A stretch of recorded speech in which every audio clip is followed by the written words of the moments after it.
কসবা জয়নগর বাজারের দোকানের ক্যাশ বাক্স ভেঙে 7,50,000 টাকা লুট। ব্রাহ্মণবাড়িয়া জেলা কসবা উপজেলার গোপীনাথপুর ইউনিয়নের জয়নগর বাজারের স্থানীয় দোকানদার সেলিম মিয়ার দোকানের ক্যাশ বাক্স ভেঙে 7,50,000 টাকা ডাকাতি করেন। কনফেকশনারি দোকান এবং ব্যবসা।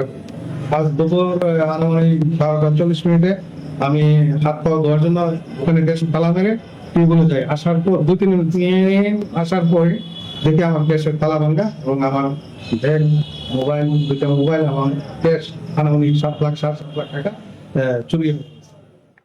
গতকাল রবিবার দুপুর অনুমান 12:40 সময় কসবা থানাধীন গোপীনাথপুর ইউনিয়নস্থ জয়নগর বাজারে শিফা ভ্যারাইটিস দোকানে এই ঘটনা ঘটে।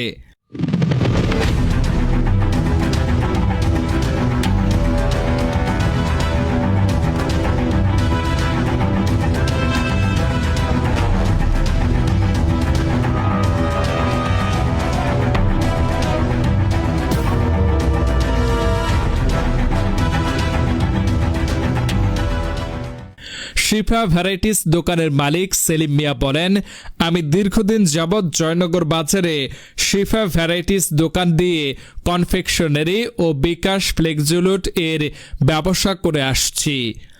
ঘটনার সময় আমি হাত মুখ ধোয়ার জন্য আমার দোকানের ক্যাশ তালা বন্ধ করে দোকানের বাহিরে টিউবওয়েলে গেলে উক্ত সুযোগে কে বা কাহারা অজ্ঞাতনামা 4 জন আমার দোকানের ভিতরে প্রবেশ করে আমার দোকানের ক্যাশের তালা সুকৌশলে খুলে ও ভাঙিয়া ক্যাশের ভিতরে থাকা নগদ 7,50,000 টাকা নিয়ে যায়।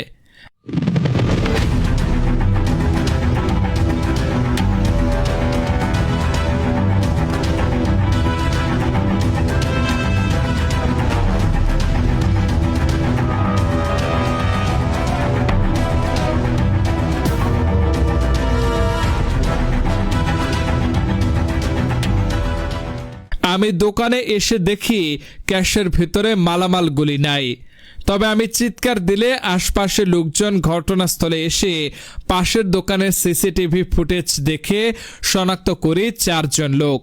এ বিষয়ে দোকানের মালিক সেলিম মিয়া বাদী হয়ে কসবা থানায় লিখিত অভিযোগ দায়ের করেন।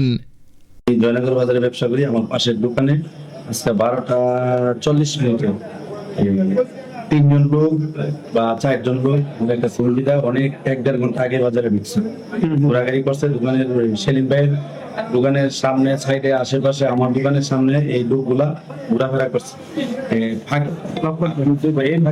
একটা লোক ঢুকছে, একটা লোক এই গার্ড দিছে ওনার ক্যাশের থেকে আমি খালি ব্যাগ নিয়ে ঢুকছে। আমরা দেখছি এই আবার এই ব্যাগটার ভিতরে এই ওনার যে ক্যাশের টাকা ছিল, মোবাইল ছিল, এই ব্যাগটা নিয়ে দৌড়াদৌড়ি করে রানিং সিন দিতে চলে গেছে।